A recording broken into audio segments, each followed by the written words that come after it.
सद्गुरुदेव भगवान की, श्री भागवत भगवान की जय।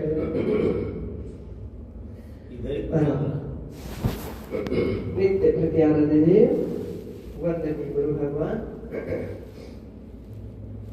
उपस्थिति वृंद, श्री भागवत जी भगवान, विद्वत वृंद, संत समाज, भक्तिमती माता बहन, धर्म प्रेमी सज्जन, सदगुरु महाराज अभिन्न स्वरूप श्री श्री 1008 पूज्य महामंडलेश्वर स्वामी जी महाराज, समाधि स्थित महापुरुष, आश्रम के व्यवस्थापक पूज्य श्री चरण, पावन भूमि में विराजमान सभी संतों के चरण, भक्तों के चरण, पावनी मां गंगे,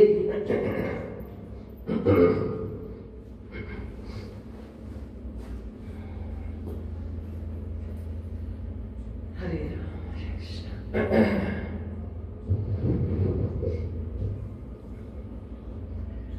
राम नंद बाबा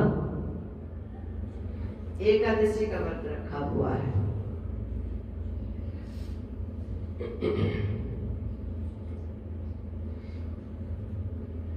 जैसे अब हमारे मन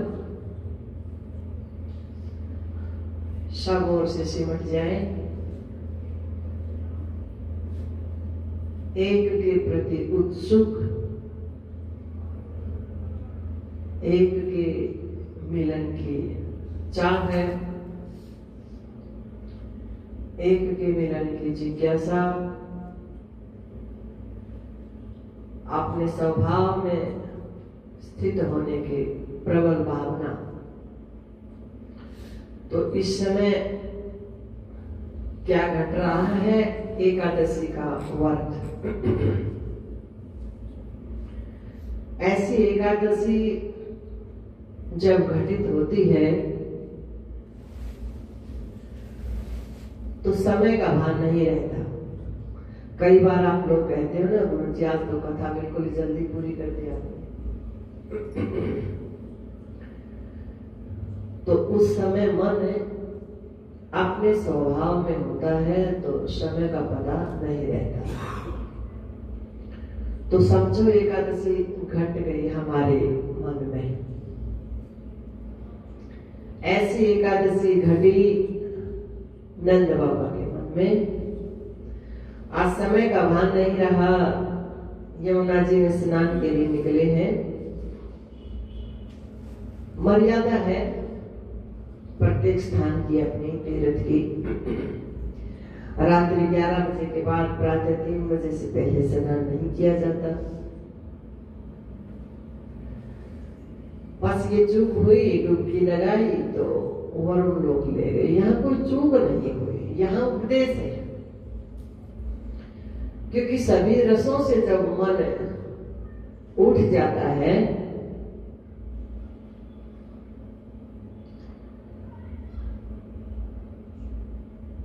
तो ऐसी डुबकी लगती है, ऐसी डुबकी लगती है मानो जो सुषुम्ना नाड़ी का रस है ना, उसके वशीभूत भी मन नहीं होता, उसकी भी कामना नहीं करता, फिर उसमें भी विजय हो जाती है। ऐसा भाव प्रकट किया है। वरुण देव वरुण लोक में ले गए, नंद बाबा को बांध कर डाल दिया। क्योंकि उस बूंद की कामना मन में तब तक रहती है, शरीर दीर्घायु हो, शरीर का लंबा जीवन रहे, शरीर स्वस्थ रहे, तो कहीं न कहीं किसी न किसी अंश में मन में शरीर के प्रति आसक्ति है। दिख नहीं रही लेकिन है। और यहाँ ये दिखा रहे कि उतना बिल्कुल लेस मात्र उतना भी लगाव नहीं रहना चाहिए। ऐसी स्थिति जब घटित हो जाती है मन की, तब कहा है कोई महापुरुष ने कि जिस मरने से जग डरे, जिस शरीर के छूट जाने से जग डरे, उस दीवार के गिर जाने में मेरे मन आनंद। कब मरूं कब पाऊं मैं पूर्ण परमानंद। कब एक घड़े के टूट जाने से घड़े के भीतर का जो आकाश है वो महा आकाश के साथ एक हो जाए।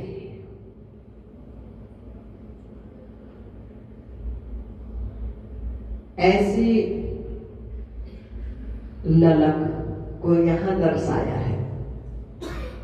भगवान श्री पहुंचे हैं जाना तो वरुण देव जी ने भगवान श्री को सिंहासन पे बैठाए, चरण धोए, वंदन पूजन आरती उतार रहे हैं।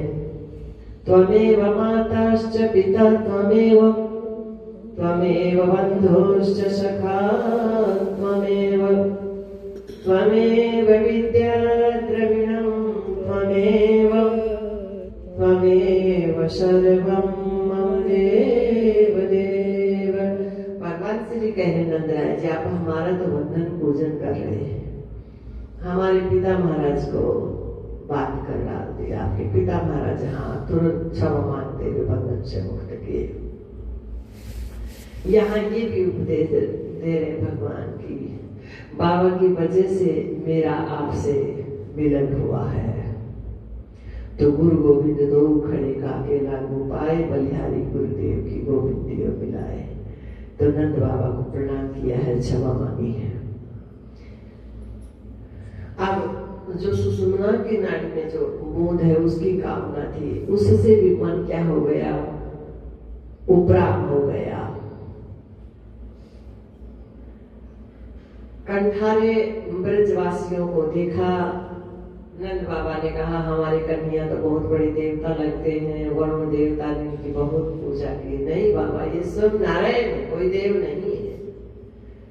दंडवत प्रणाम करने लगे, हमसे बड़ी भूल हुई, हमको माफ कर देना। भगवान ने कहा हम भगवान तो नहीं हुए तो करोगे क्या? कहा कुछ नहीं करेंगे। आपके वैकुंठ के बारे में बड़ी चर्चा सुनी है, वैकुंठ का दर्शन हो जाए। यहाँ भगवान दिखा रहे हैं क्योंकि महाराष्ट्र में प्रवेश पाने की पात्रता प्रकट करके दिखा रहे हैं। भगवान के अवतार का कारण, भगवान की लीलाओं का कारण, शास्त्र क्या कहते हैं, भगवान के बारे में तो चर्चा है ना शास्त्र में, और कोई चर्चा थोड़ी नहीं। तो क्या कहते हैं, क्या दिशा दे रहे हैं हमको? वरुण देव पे विजय प्राप्त करने का मतलब है बाकी साधारण जो इंद्रियों के माध्यम से मन जिन रसों को चख रहा है उनसे तो पहले ही उपराम हो चुके। एकादशी का मतलब ये है अब जो सुषुम्ना में बूंद मिलती है उसकी कामना से भी मुक्त हो गई। और अब और क्या पात्रता चाहिए? वैकुंठ जाना है तो लगाओ डुबकी, सब के सब वैकुंठ धाम पहुंच गए। वैकुंठ धाम की द्वारपालों ने कहा दूर से ही भगवान का दर्शन करो, वैकुंठ के पदार्थों का आनंद लो और फिर अपने लोक को लौट जाओ। लेकिन नहीं महाराज, अपने इष्ट में जिस यहाँ ये भी दिखाया जा रहा है, वैसे तो रसो वैसा है परमात्मा, रस स्वरूप परमात्मा की अनुभूति के लिए सबका आगमन हुआ है। लेकिन बाह्य दृष्टि से ये भी दिखा रहे हैं कि अपने इष्ट में सत्य एक ही है, नाना स्वरूप धारण किए हैं, लेकिन एक जिन स्वरूप को हमारे मन ने स्वीकार किया, जिनके माध्यम से हमारा मन सदकर सत्य में निष्ठ हुआ, वो जो इष्ट है वो एक हो, उन्हीं में मन हो। इसे कहा अनन्य भक्ति। बाकी सब उन्हीं के रूप है, इस भाव से पूजन करे, वंदन करे। तो मन ही मन भगवान की शरण गए, भगवान श्री कृष्ण की शरण। हमको वापस अपने वृंदावन बुला लो। तात्पर्य है यहाँ साधारण जगत के पदार्थों की बात नहीं है। उधर वरुण देव पे विजय का मतलब है सामान्य इंद्रियों के द्वारा जो रस चख रहा है उनकी बात नहीं। यहाँ रसों पे विजय का मतलब यहाँ साधारण जो जगत में वस्तुएं हैं, हम जहाँ रह रहे हैं उन वस्तुओं की बात नहीं कर रहे। वैकुंठ के पदार्थों में भी जिनका मन एक क्षण के लिए भी नहीं रमा, मन में ऐसा अछूता मन हो, इसे कहा वैराग्य। ब्रह्म लोक लो भोग जो, चाहे सबन को त्याग, वेद अर्थ ज्ञाता मुनि कहत ताही वैराग्य। ऐसा घना वैराग्य का अरूप मन स्वीकार करे।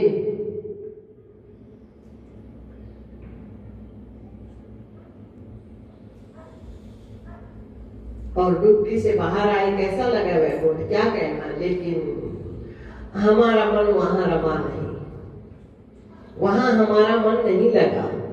यहाँ हमको ये भी उपदेश मिल रहा है कि त्रिलोकी में कुछ भी ऐसा नहीं है जहां हम मन को लगाने का प्रयास करें। मन लगाने के लिए आपका अपना स्वरूप पर्याप्त है, आपका अपना स्वभाव पर्याप्त है, आपका अपना परिचय पर्याप्त है। उसके बिना कहीं भी मन को लगाने का प्रयास करोगे तो पल दो पल संभव है, लेकिन लगेगा नहीं पूर्ण रूपेण। पूर्ण रूप से मन अपने स्वभाव में ही स्थिर हो सकता है, उसी में लग सकता है, उसी में लय हो सकता है। ये उपदेश दे रहे। अब और बात करना क्या चाहिए। चीरहरण लीला का प्रश्न आया महाराज से पहले। चीरहरण लीला आप पहले प्रारंभ से कई बार सुन चुके हो। देवी द्रौपदी प्रसंग के माध्यम से श्री कृष्ण द्वारिका वासिन कृष्ण गोपी जनप्रिय कौरवे परिभूता मां किम न पश्यसि केशव माना सर्विसे। इस समय आप द्वारका में विराजमान हैं, लेकिन व्यापक रूप से क्या आप सर्वत्र नहीं है, क्या आप देख नहीं रहे हैं। इसी का मतलब है चीरहरण, कि भगवान हम सबको सभी जगह देख रहे हैं, ऐसा भाव प्रफुल्लित हो जाए। फिर देवी उत्तरा के प्रश्न के माध्यम से भी इसी बात को पहले ही पक्का किया जा चुका है। देव देव महादेव, क्या मेरा गर्व आपसे सुनने हैं। आकाश हिमालय सागर में, पृथ्वी पाताल चराचर में ये मधुर बोल गुंजार रहे। और फिर यहाँ और पक्का कर रहे हैं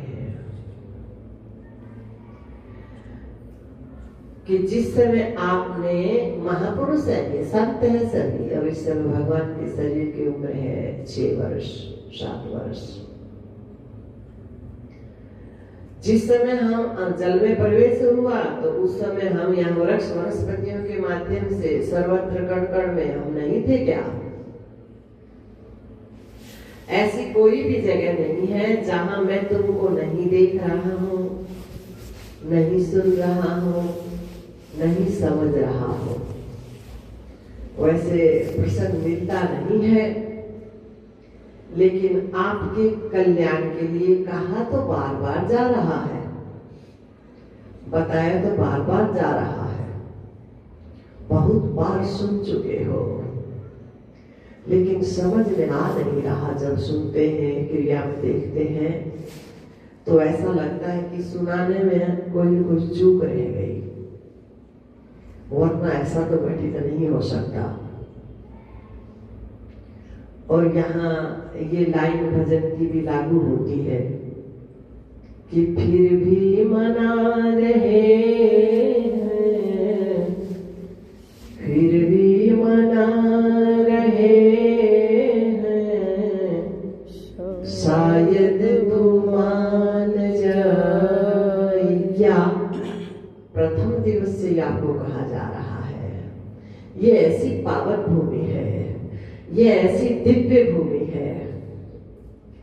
यहाँ यदि आपके भीतर के संस्कार और बाहर तो क्या कहना है, अगर टकरा जाए तो प्रचंड अग्नि प्रज्वलित होने में विलंब नहीं हो सकता। बाहर कोई अभाव नहीं है, ऐसी पावन भूमि है, लेकिन भीतर अभी लगता है बहुत पर्द लिए बैठा है आपका मन। प्रसंगवत भी नहीं है, लेकिन प्रसंगवत भी है। आप अपने मन में जो खेद मानते हो, जिसे दुख कहते हो व्यवहारिक जगत में, वो किसी दूसरे के सामने कहने का आपका तात्पर्य क्या है? आपसे प्रश्न है, बनता नहीं प्रश्न यहाँ ये, लेकिन फिर भी आप अपना दुख मानते हो जिसको, तकलीफ मानते हो जिसको, वो एक दूसरे के सामने कहने का आपका तात्पर्य क्या है? जिनको आप जानते नहीं, जिनसे आपका कोई मेल जोल नहीं, जिनके साथ आपका कोई लेन देन नहीं, कहीं से विश्राम में है, कोई शरीर कहीं विश्राम में है, और फिर आप एक दूसरे के पास अपने जो कष्ट है, जो वेदना है, जो पीड़ा है, वो व्यक्त करते हो। उसके प्रतिफल में क्या चाहते हो? सुख।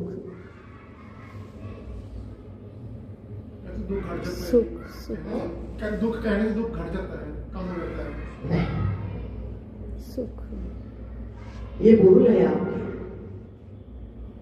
हाँ, परमात्मा के सामने, गुरु के सामने, लेकिन व्यवहारिक जगत में तो दुखालयम शाश्वतम, सामने वाला दुख के ज्वाला से दग्ध है। ऋषि भैया आ गए, वो स्वयं पीड़ित है। और भागवत जी में आप सुनते हो, दया सर्वभूतेषु, सब पे दया करो। हम अपने कष्ट से दुखी हैं तो कम से कम दूसरा पहले दुखी है, उसको और दुखी क्यों करें? तो ऐसा ठीक नहीं है, उचित नहीं, और यहाँ तो बिल्कुल उचित नहीं है। भगवान कह रहे हैं चीरहरण लीला के माध्यम से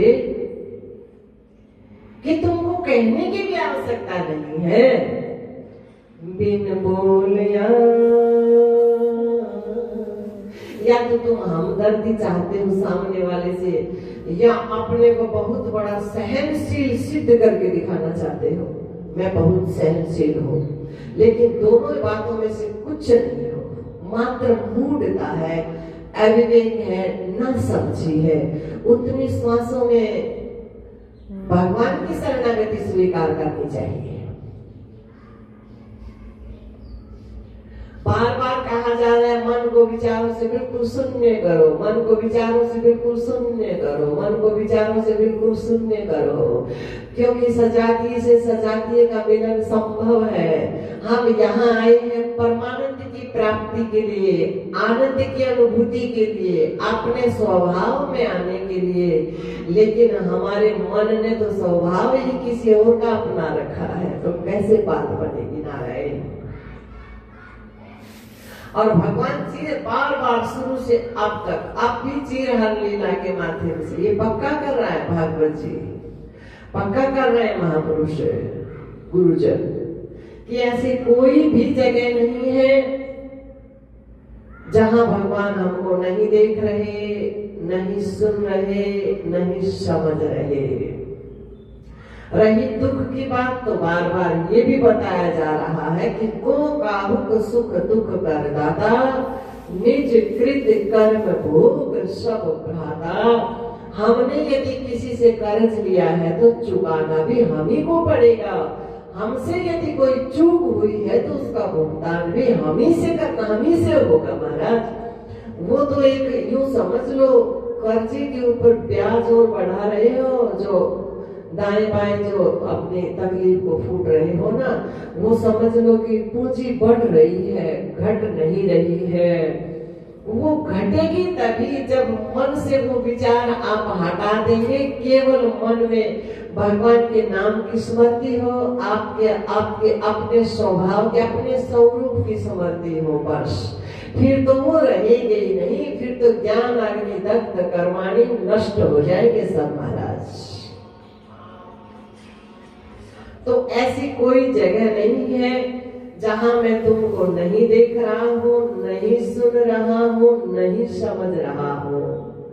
मेरे अंदर तू, मेरे बाहर तू, मेरे अंदर तू, मेरे बाहर तू, मेरे रोम रोम। वैसे कल कथा का सत्र सुबह 8 बजे से रहेगा, और जब मैं 8 बजे आऊं तो मुझे सब आप वट वृक्ष शीतल छाया में ध्यान वगैरह बैठे मिलोगे तो कथा सुनाएंगे, नहीं तो मोट बैठकर कथा कह देंगे 2 घंटे, बिल्कुल एक शब्द भी सुनाएंगे नहीं, पक्की बात है। यदि आप सब वट वृक्ष की छाया में, इधर विक्षेप होता है, नीचे वृक्ष की छाया जा रही है, छत खाली है, इस भाग से नीचे वाले भाग में छत खाली है और कोई कुछ खा पी कर नहीं आएगा। सुबह न आपको चाय मिलेगी, न आपको बिस्कुट, न नाश्ता, सीधा 10 बजे भोजन मिलेगा। रसोइये को बोल दिया जाएगा, क्योंकि ये प्रायश्चित है। आप जो इधर उधर की बातें करते हो ना मना करने के बाद में, तो ये सुबह प्रायश्चित होगा। जो निराहार पेट से खाली 8 बजे, मैं 7 बजे भी आ सकूं, तो उसको प्रयास करो कि उसकी समाधि लग जाए।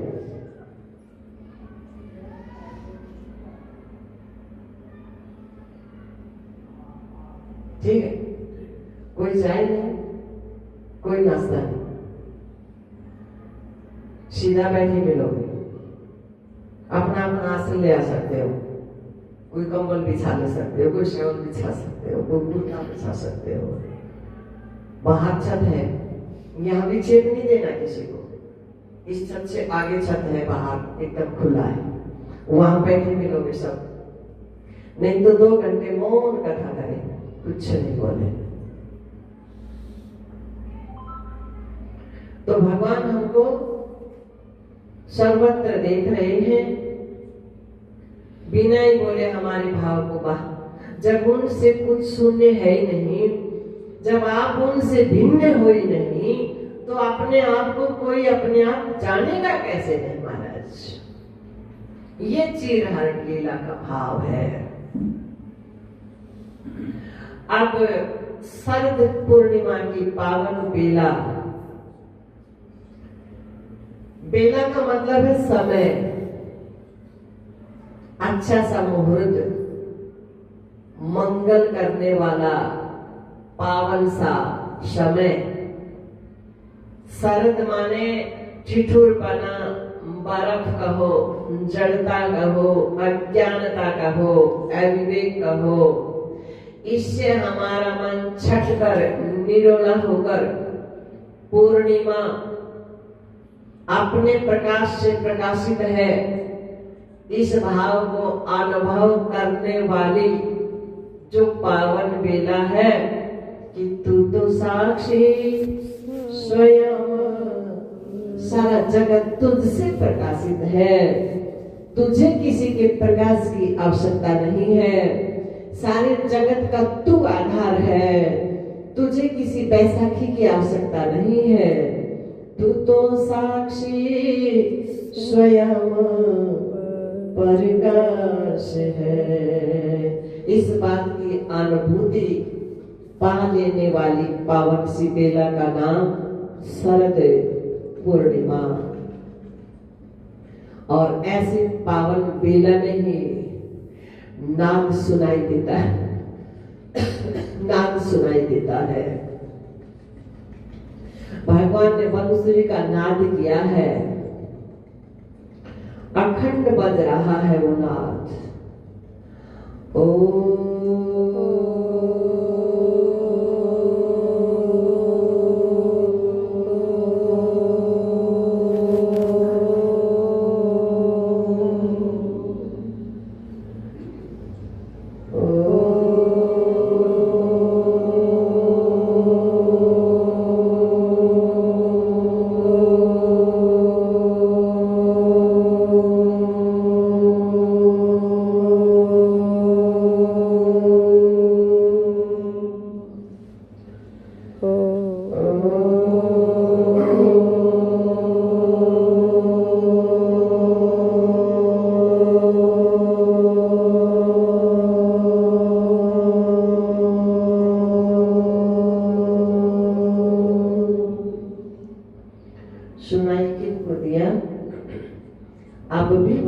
मन में भी अखंड है वो नाद।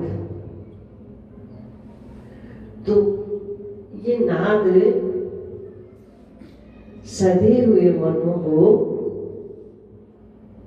कहा ना गर्गाचार्य जी महाराज ने नामकरण संस्कार करते हुए कि जो मन इनको भजेंगे, जो मन इनको ध्याएंगे, उन मनों को अपनी तरफ आकर्षित करेंगे। इसलिए इनका नाम है कृष्ण। तो ये नाद उन्हीं मनों को सुनाई देता है जो मन अपने स्वभाव में आ गए। हमारा स्वभाव कैसा है? सच्चिदानंद रूपाय, सत्य स्वरूप, चैतन्य स्वरूप, आनंद स्वरूप परमात्मा का अंश है हम। तो हमारा स्वभाव सहज है, शांत है, अखंड है, एक रस है। हमारे स्वभाव में किसी प्रकार की कोई हलचल नहीं है। ऐसे स्वभाव में जो मन है उन्हीं को सुनाई दिया वो नाद। और नाद सुना, नाद एक सहारा है, एक साधन है। जिधर से नाद आ रहा है समझो संकेत है, भगवान का मौन संदेश है कि मैं इधर हूँ, बाहर क्यों भटके भाई, है तेरे घट के अंदर नूर।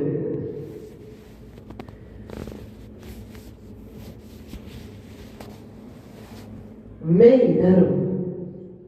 जिधर से नाद आ रहा है उधर ही वो सधे हुए मन दौड़े हैं।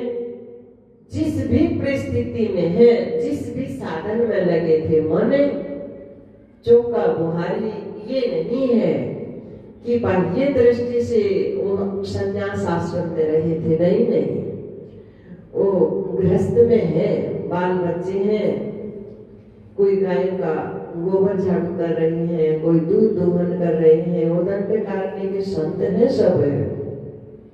कोई स्नान श्रृंगार कर रहे हैं, कोई बच्चों का पोषण कर रहे हैं। और जैसे ही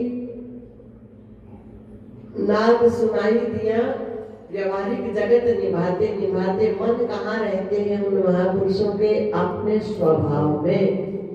अपने को नहीं भूलते, अपना संग बनाकर रखते हैं। तो ऐसे मनो को जब नाद सुनाई दिया तो पूर्ण रूप से मनो का ब्रह्म गुफा में प्रवेश हो गया। और जो साधन जहां है छोड़ना नहीं पड़ा, अपने आप साधन छूट गए। क्योंकि साधन तभी तक पकड़ा रखा जा सकता है जब तक मन शरीर के इंद्रियों के साथ है। मन ने इंद्रियों का साथ छोड़ा तो इंद्रियां भी मन के बिना मुर्दा जैसी है, वो करेंगी क्या? वो फिर अपने आप मन के साथ सिमट जाती है, क्योंकि मन ही है कारण फैलाव में। यदि मन सिमट जाए तो इंद्रियों की क्या हिम्मत कि आपके मन को बलात् खींचे, नहीं?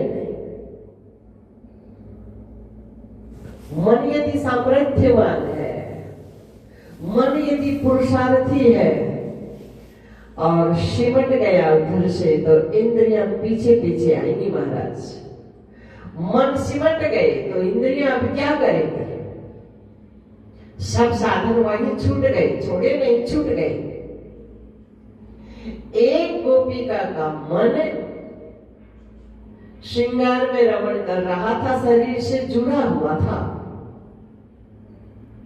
और उद्दे में यहाँ भगवान का उपदेश है। उन महापुरुष ने गोपिका के देश में हमको उपदेश दिया है कि यदि उस पावनी सी बेला को चूक गया हमारा मन, शरीर से बेला इतनी पावन आई, जितने महापुरुष थे सब निकल गए वहां से, लेकिन उस पावनी बेला को साज सज्जा में गवा दिया।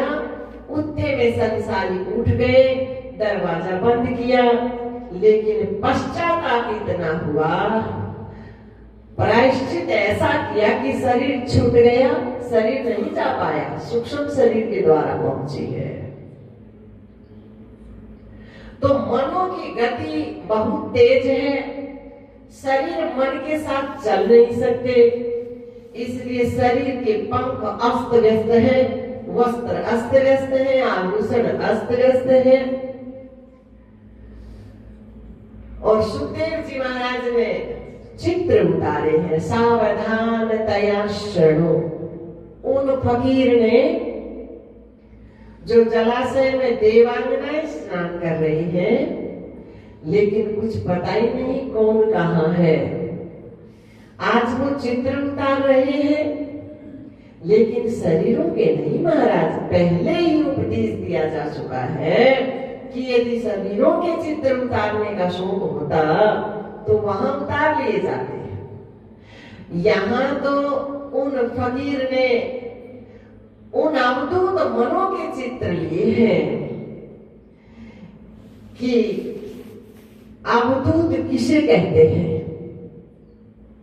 संन्यास किसे कहते हैं, ब्रह्मचर्य किसे कहते हैं, एकादशी का व्रत किसे कहते हैं, परमात्मा सर्वत्र है, आवरण भंग किसे कहते हैं।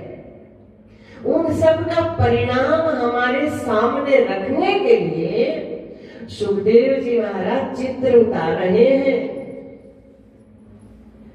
कि ऐसे फकीर मन जो शरीर में रहते हुए शरीर से अछूते हैं, जैसे नारियल पकने के बाद गिरी जो होती है वो अंदर अलग से खड़कती है, उसी प्रकार से खड़का कर दिखा रहे हैं कि शरीर रूपी नारियलों के भीतर इन फकीरों के फकीर मन परम फकीरी को प्राप्त हो चुके हैं, लेकिन फिर भी कहीं न कहीं चूक हो सकती है।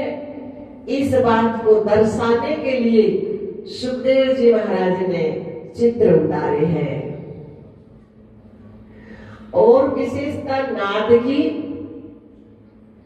जड़ में चैतन्य सी और चैतन्य में जड़ जैसी स्थिति हो गई। जैसे नारद जी ने चतुश्लोक की भागवत सुनाई व्यास जी महाराज को, तो कहा ये ऐसा दिव्य नाद है महापुरुष, जगत की भवाटवी में डूबा हुआ मन वहां से उभर सकता है और ब्रह्मानंद में डूबा हुआ मन ब्रह्मानंद से बाहर आ सकता है और जिज्ञासुओं का कल्याण कर सकता है। तो वही नाद है आज। उसी नाद की महिमा फिर दोहरा रहे हैं कि जड़ों में चैतन्य जैसी स्थिति हो गई, चैतन्य में जड़ जैसी स्थिति हो गई, चंचल प्रकृति के जो मन है वो स्थिर हो गए और स्थिर मन बहिर्मुख हो गए। ब्रह्मानंद महापुरुष ने ऐसे दिव्य भाव को अपने भाव में यूं व्यक्त किया कि नभ में चढ़े विमान, खड़े देवगण सुने। क्योंकि शब्द आकाश में गूंजता है, शब्द शरीर में आकाश ब्रह्म गुफा है, खोपड़ी का खाली भाग है। उधर हमारा मनोभाव हो, उधर हमारे मन की वृत्ति हो, मन ऊर्ध्वगामी हो, नाद श्रवण करने का भाव है, तो ऐसा उपदेश दे रहे हैं। नभ में चढ़े विमान, खड़े देवगण सुने, मुनियों का छोटा ध्यान, मुनियों का छोटा ध्यान। ऐसा कौन सा नाद है? युगों युगों से न जाने कब से हम कठोर तपस्या कर रहे हैं, तब भी हमारा मन पूर्ण रूप से नहीं सदा है। और ये ऐसी कौन जिज्ञासु है, कौन ऐसे सौभाग्यशाली हैं जिनके लिए कहा सौधन्य है, सौमन्य है, संसार में ना अन्य है। नभ में चढ़े विमान, खड़े देवगण सुने। नभ में चढ़े विमान, खड़े देवगण। क्योंकि इंद्रियां मुड़ गई मन के साथ। अब इंद्रियों के दरवाजों में बैठे देवता करेंगे क्या? यहाँ खाक चालेंगे क्या?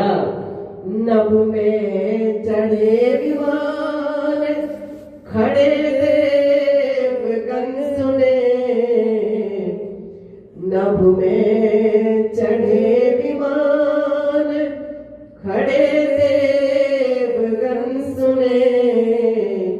मुनियों का छूटा ध्यान, मुनियों का छूटा ध्यान। पक्षी मौन हो गए। वाचा निवर्तन्ते तत्धाम परमं मम। मन के सहित वाणी विराम को प्राप्त हो गई। पक्षी मौन हो गया, मुनियों का छूटा ध्यान। पक्षी मौन हो गया, मुनियों का छूटा ध्यान। पक्षी मौन हो गया, तन का रहा न होश, तन का रहा न होश। मन को हर लिया, तन का रहा न होश। मन को हर लिया, तन का रहा न होश। ऐसी बजाई बंसुरी सब लोग बस की। शब्द का इतना ही काम है बस, फिर वो भी लय हो जाता है। ऐसी बजाई बंसुरी सब लोग बस किया। ऐसी बजाई बंसुरी सब लोग बस किया। ब्रज नारी लोक लाजे, ब्रज नारी लोक लाजे। काम कोई कामना लिए नहीं जा रहे, कह रहे काम काज तज दिया। ब्रज नारी लोक लाज, काम काज तज दिया। तन का रहा न होश, तन का रहा न होश। मन को हर लिया, तन का रहा न होश। मन को हर लिया, तन का रहा न होश। मन को हर लिया, तन का रहा न होश। मन को हर लिया, तन का रहा न होश। यहाँ तक स्थिति घटित हो चुकी।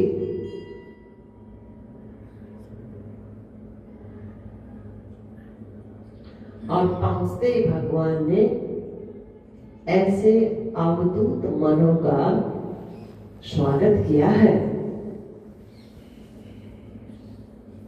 स्वागत है महापुरुषों। कौन सा कार्य करूं आपका? कौन से मनोरथ की सिद्धि करूं? स्वागत है आपका। अब उन महापुरुषों का मन जब अवधूत स्थिति को प्राप्त हो चुका, तो ये स्वागत जैसी बीमारी बीच में कहां गई? मौन है। अच्छा चंद्रमा की चांदनी देखने आ गए होगे, जंगल की शोभा देखने आ गए होगे। ओ महाराज, कोई ना जाए कुंज गलिन में तुझ बिन कली। ये वही महापुरुष है महाराज, जो आगे चलकर सिद्ध कर दिखा देंगे कि आपके साकार स्वरूप के अलावा जगत में कुछ भी दर्शनीय अब नहीं रह गया है। हमारा मन इंद्रिय रूपी कुंज गलियों के माध्यम से अब बाह्य जगत में कुछ भी देखना नहीं चाहता है। कोई ना जाए कुंज गलिन में,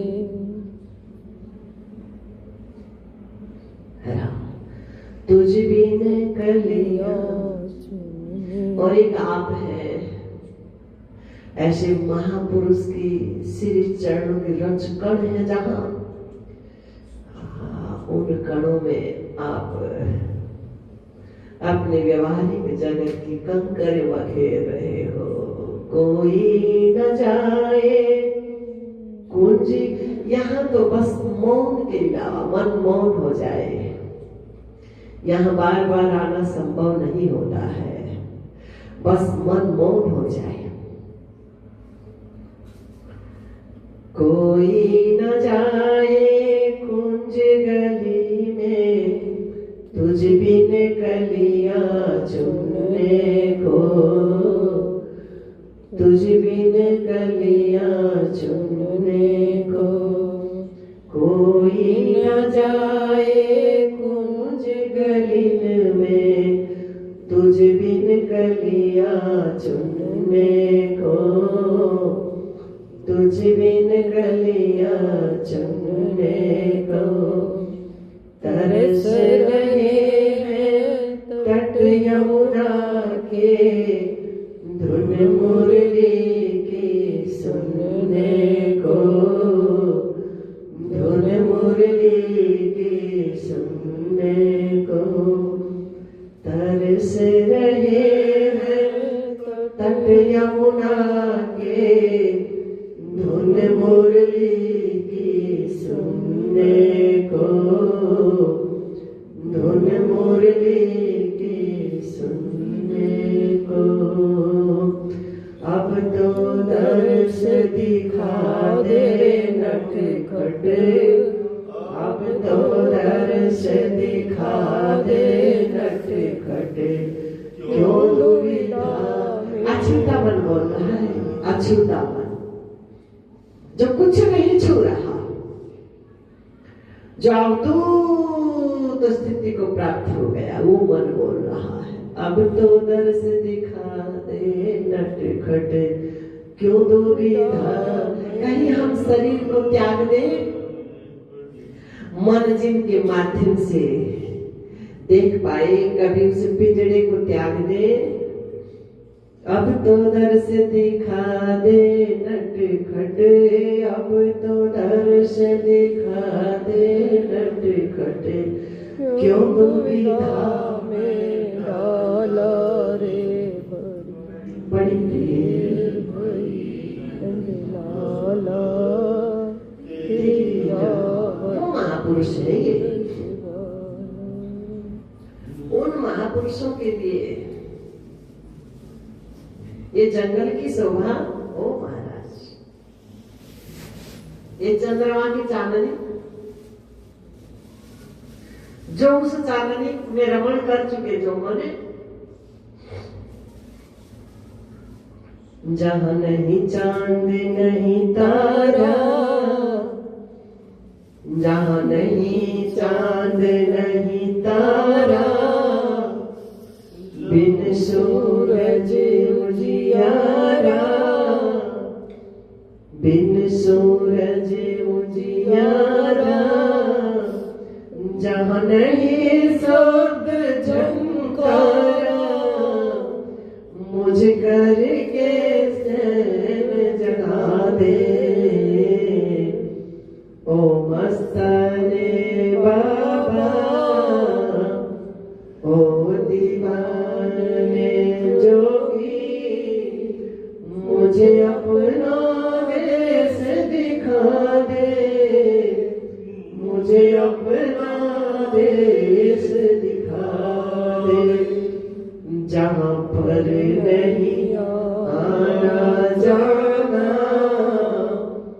जहाँ पर नहीं आना जाना, वो ऐसा देश दीवाना। माखन चोरी लीला के माध्यम से वहां जिनके मन स्थिर हो चुके, नहीं आना नहीं जाना, ऐसा देश दीवाना। क्या कहूँ आज का हाल सखी, मेरी सब चतुराई छूट गई, मैं चलते चल में मत वाली सी हो गई, और चलने की डगरिया छूट गई। यहाँ नहीं आना नहीं जाना, ऐसा देश दीवाना। मैं सुनता हूँ बिन काना, जिठ्या बिना बता दे, ओ मस्ताने बाबा, ओ दीवाने जोगी, अपना देश दिखा दे, अपना देश दिखा दे। उनके लिए एक चंद्रमा की चांदनी, उनके लिए क्या देखना शेष रह जाता है महाराज। नहीं महाराज, ये सब हमारे किस काम के, तो फिर लौट जाओ। गलती हो गई, आप लोगों ने मर्यादा का उल्लंघन किया है। ये दिखा रहे हैं सुखदेव जी महापुरुष ने जिन मनों के चित्र उतारे हैं, वो कोई साधारण नहीं है। लेकिन फिर भी कहीं ना कहीं चूक हो सकती है जब तक हम शरीर में हैं।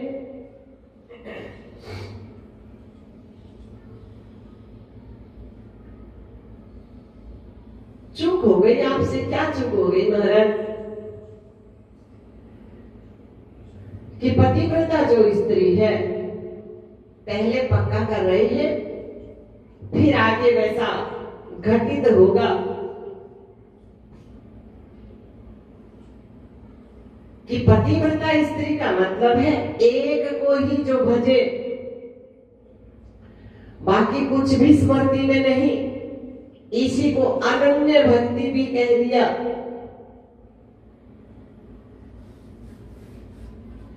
जिसे ज्ञानोत्तर भक्ति भी कहा जा सकता है।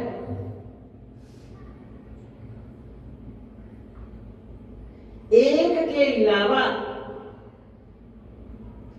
मन रहे सब में, लेकिन मन किसी को छुए ना। रहेंगे तो सृष्टि में ही, लेकिन मन न छुए, मन अछूता रहे, सब में रहते रहते एकाकी कैसे रहे। एकांत किसे कहा, किसी स्थान का नाम नहीं है एकांत। एकाकी मन ही एकांत है। आपका स्वभाव ही एकांत है। यही सिखाने का प्रयास हो रहा है। तो कहा पतिव्रता का लक्षण है वो अपने पति के बिना, परिवार के कोई सदस्य के बिना, अकेली बकेली घनी रात्रि किसी परपुरुष के पास नहीं जाती है। अब ये भी प्रकट करना चाहते हैं, भगवान की एक एक लीला में अनेकों अनेक रहस्य होते हैं। राम जन्म कर हेतु अनेका, परम विचित्र एक तेरिका। भगवान के अवतारों का कारण बता रहे हैं, लीलाओं का कारण बता रहे हैं, संपूर्ण शास्त्रों का सार बताने जा रहे हैं।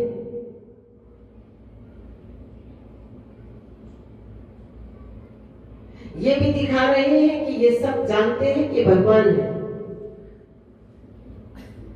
क्योंकि आगे फिर उद्धव जी के माध्यम से भी इसी बात को दोहराएंगे। एक बात को कितनी बार दोहराया गया है, एक ही बात को।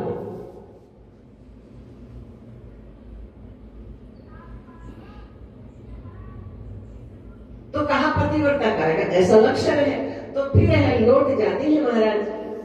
लेकिन जाते जाते एक प्रश्न उठ गया, कड़छी गिराए चले जाते हैं, उठाए उठाए क्यों जाए? हाँ ठीक है। कहा आपने जैसा कहा ऐसी एक परम पतिव्रता देवी है, अपने पति को भोग लगाए बिना यहाँ तक पानी भी नहीं पीती है। उनके पति को कहीं कार्यवश बाहर जाना पड़ा तो अपना फोटो दिया, कहा देवी इस फोटो से चित्र को भोग लगाना, फोटो को भोग लगाना और भोजन पा लेना। नित्य प्रति वो देवी ऐसा ही कर रही है, अपने पति के फोटो को भोग लगाती है, चित्र को भोग लगाती है, स्वयं भोजन पाती है। आज चित्र को भोग लगा रही है और बाहर से उनके पति आ गए, दरवाजा खटखटा रहे, देवी दरवाजा खोलो हम आ गए।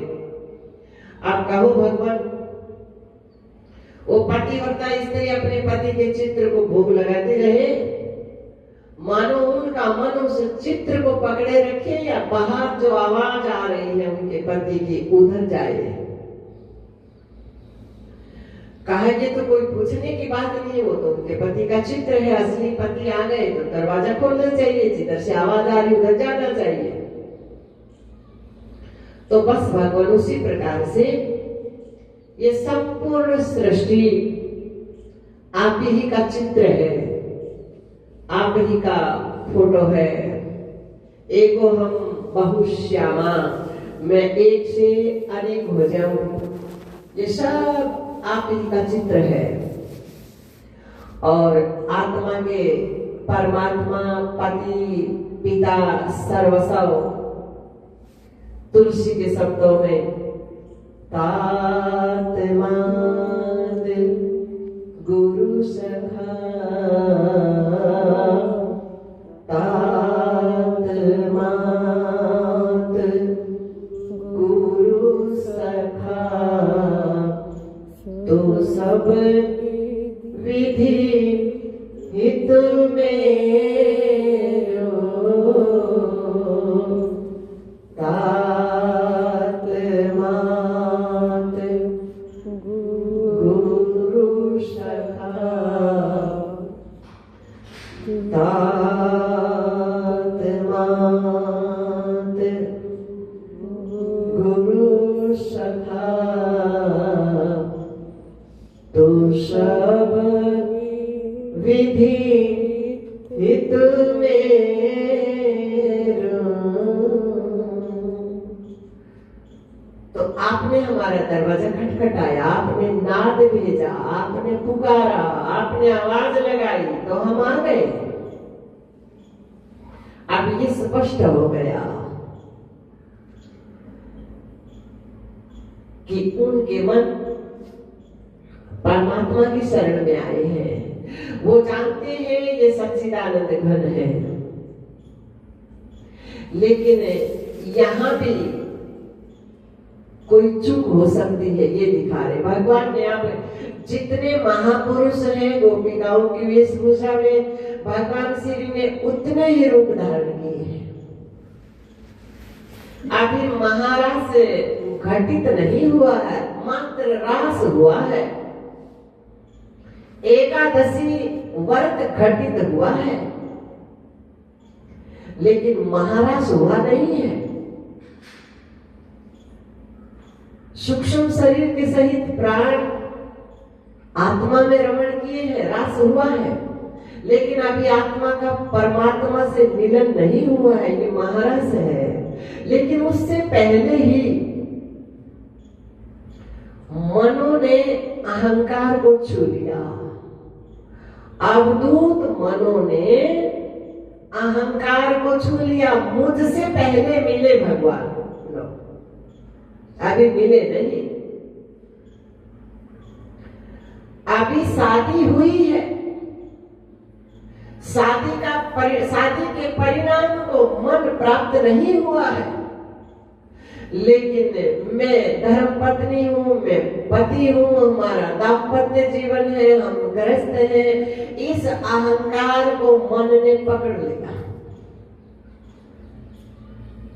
संन्यास आश्रम में आए हैं, अभी मन ने संन्यास को छुआ नहीं है, अभी मन सन्यासी हुआ नहीं है, मैं सन्यासी हूं, इस अहंकार को और मन ने पकड़ लिया। यहां चूक होती है, ये दिखा रहे हैं।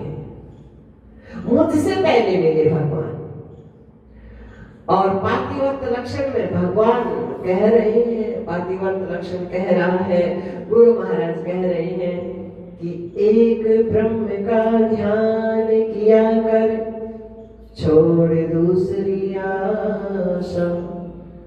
एक ब्रह्म का ध्यान किया कर, छोड़ दूसरी आशा। आत्मानंद से मिलना चाहवे, पकड़ जगत से पासा। मन सन्यासी हो जाए, जगत में रहते रहते, शरीर में रहते रहते, एक पतिव्रता का लक्षण है।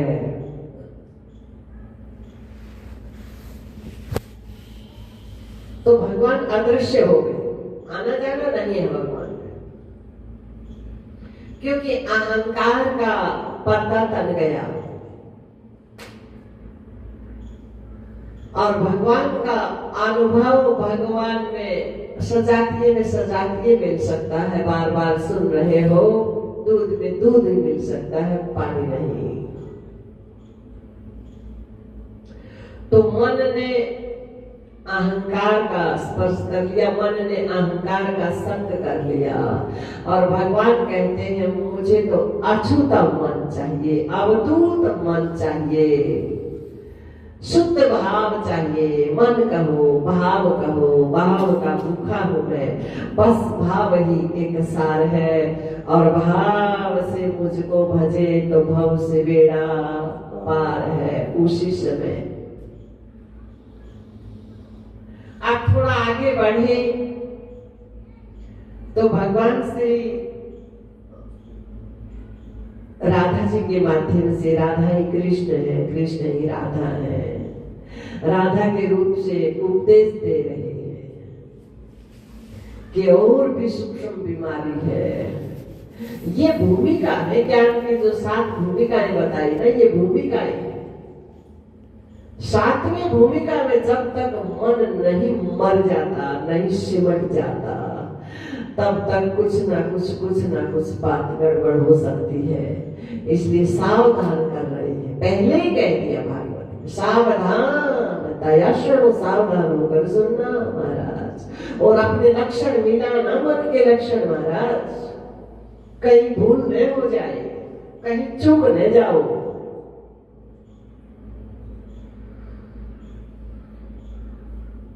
तो राधा जी कह रहे हैं हम थक गए भगवान, और पैदल नहीं चल सकते, तो हमारी पीठ पे बैठो।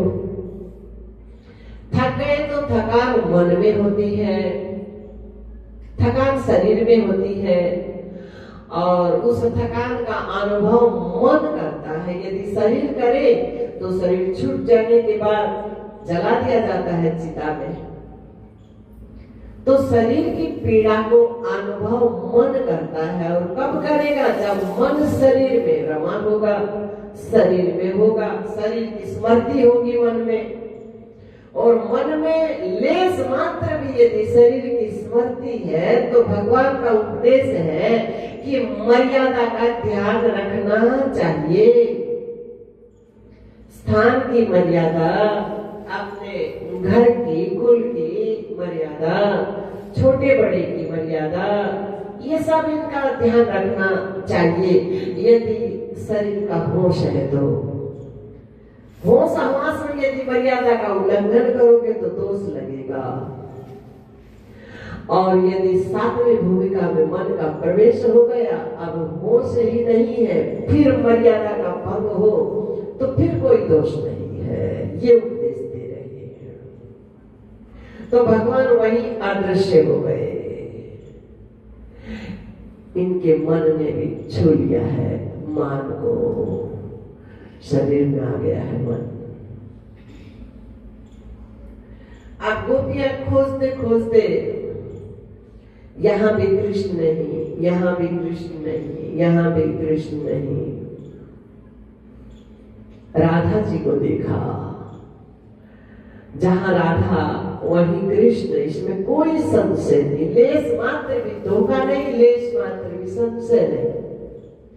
लेकिन राधा है कौन? राधा के बिना कृष्ण से मिलन तो संभव नहीं है। लेकिन राधा है कौन? वो मन में सोई हुई वृत्ति है, जिसे महापुरुषों ने शास्त्रीय भाषा में सुरत कह दिया। आप उसे कुंडलिनी शक्ति, भद्रे, कल्याणी, दुर्गे, भवानी, गौरी, जो मर्जी नाम दे सकते हो। जब तक वो मनोवृत्ति जगती नहीं, शब्द का कारण क्या है? ये शब्दों की चोट जगाती है उसे। यदि जग जाए तो हो नहीं सकता कि मन का शास्त्रीय भूमिका में प्रवेश न हो। उसके बिना विश्राम ले ही नहीं सकती हो। उसके बिना तो पागल जैसी स्थिति हो जाती है। हो भी जाते हैं, बहुत मन पागल हो जाते हैं।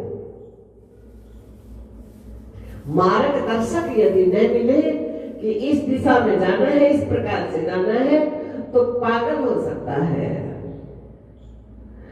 जिस वृत्ति को गुरु जी ने अपने अनुभव में शब्दों में यूं कह दिया कि बड़े भाग्य हमारे कुल में, इंद्रियों के कुल में, बड़े भाग्य हमारे कुल में तू आई है, जन्म जन्म के तब पुण्यों से पाई है। ऋषि तो मुनि तेरी, राधे राधे राधे, ऋषि तो मुनि तेरी कर दे बढ़ाई है। इसलिए तो पहले गोरा, फिर शंकर, गोरा शंकर, गोरा शंकर, गोरा है तो शंकर से मिलन संभव है। सीता राम, सीता राम, सीता है तो राम से मिलन संभव है। राधा राधा राधा है तो कृष्ण से मिलन संभव है। बड़े भाग्य हमारे कुल में तू आई है, जन्म जन्म के तब पुण्यों से पाई है। ऋषि तो मुनि तेरी कर दे बढ़ाई है। 18 शास्त्रों का सार, 18 4 और 6 होने गाई है। अरे मुख दिखला दे तेरी पाटू बधाई में। तब तो बधाई पाटने में बात है कुछ। मुख दिखला दे तेरी पाटू बधाई में। तन मन धनवारू तेरे, रहेगा ही नहीं, बचेगा ही नहीं, फिर रखेगा भी कैसे? तन मन धन वारू तेरे, रहने ही नहीं देगी, कुछ बचने ही नहीं देगी महाराज। तन मन धन स्वेच्छा से वार देंगे तो फिर बाबा है। तन मन धन वारू तेरे, मुख की दिखाई में। मुख दिखला दे तेरी बाटू बधाई में। तन मन धन वारू तेरे, मुख की दिखाई में। तन मन धन वारू तेरे, मुख की दिखाई में। सती सावित्री रजोगुणी वृत्ति तमोगुणी वृत्ति, सती सावित्री रे कमला भी रोती है। जब तक ना झांकी तेरे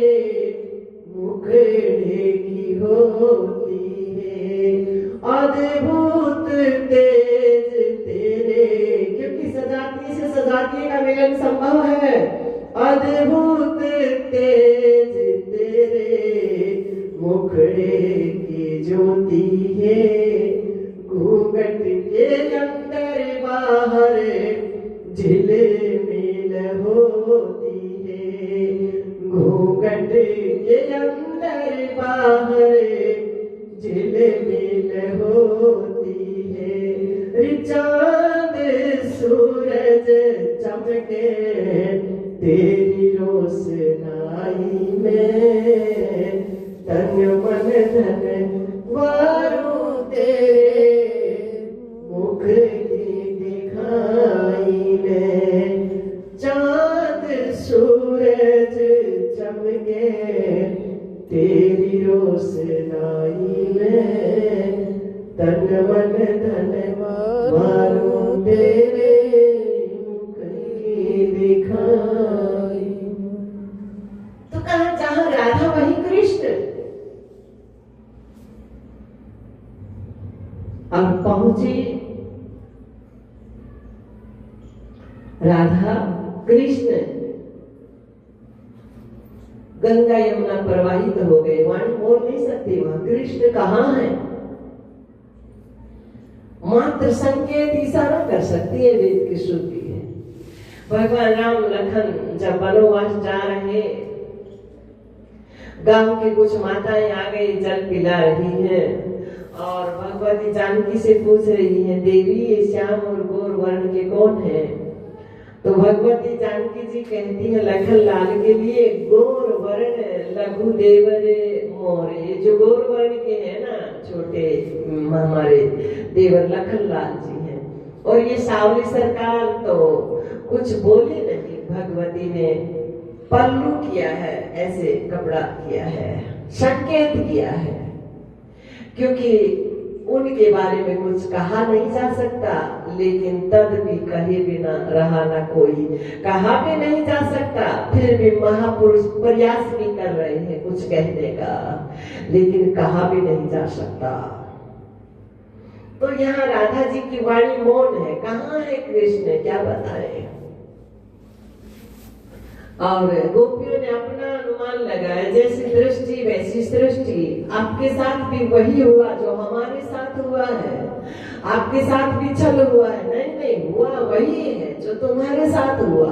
तुम्हारे मन ने अहंकार को छुआ है, मेरे मन ने मान को छू दिया, गलती तो वही हुई है। जबकि भगवान ने पातिव्रत धर्म में बताया था कि एक में ही जो मन रमण करे, ऐसा जो मन है जिसका, ऐसी मनोवृत्ति हो गई है जिसकी, वो पतिव्रता है। तो हमारे मन ने अहंकार को छू लिया, मान को छू लिया। भूल हमसे हुई है, चूक हमसे हुई है, उनमें कहीं आना जाना नहीं है। भाव है सरल से शब्दों में कि खुद ही पर्दा है यार के लिए, वरना कोई नकाब नहीं दिलदार के लिए।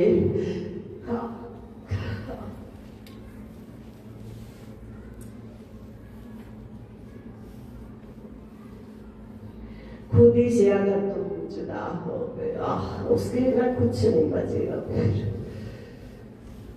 शिव शिव शिव शिव शिव शिव श्री हरि श्री हरि श्री हरि श्री हरि श्री हरि श्री हरि। राम राम, यही गोपी गीत है। अपनी भूल समझ में आ जाए, ये हमसे स्वयं से भूल है।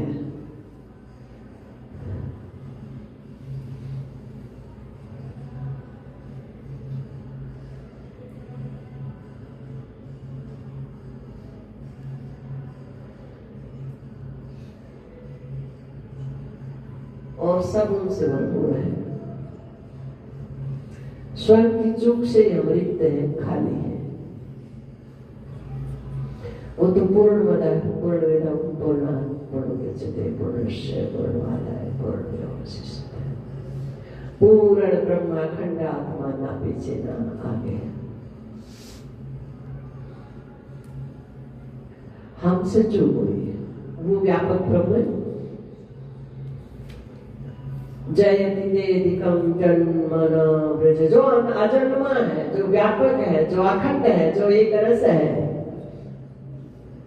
उन्होंने हमारे लिए चंदरिया तानी महाराज पूतना से, आकासुर से, बकासुर से, धेनुकासुर से, अग्नि से, कहां से हमारी सुरक्षा नहीं की उन्होंने। जहां पुकारा वहीं वो तो सर्वत्र है। बस गलती समझ में आई और वहीं गलती को छोड़ना नहीं पड़ता। यदि मन परमात्मा को स्वीकार करे तो गलती की हिम्मत ही नहीं है कि वो वहां रह जाए। हमारा मन पूर्णता को प्राप्त करे और अधूरापन वहां टिकेगा ही नहीं।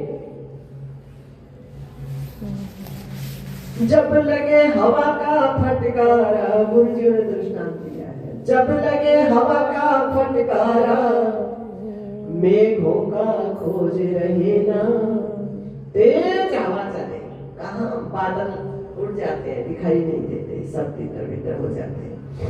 जब लगे हवा का फटकारा, मेघों का खोज रहे ना, रहे अंधेरा तब तक जब तक सूरज तेज खिलेगा। होवे पहरे ठाड़े वहां चोरों का, जो हमारे मन में परमात्मा हो उनसे ठाड़ा कौन है महाराज, उनसे मजबूत कौन है महाराज, उनसे सकड़ कौन है नारायण। संकट कटई मिटई सब पीरा, जो सुमरे हनुमत बलबीरा। संकट कटई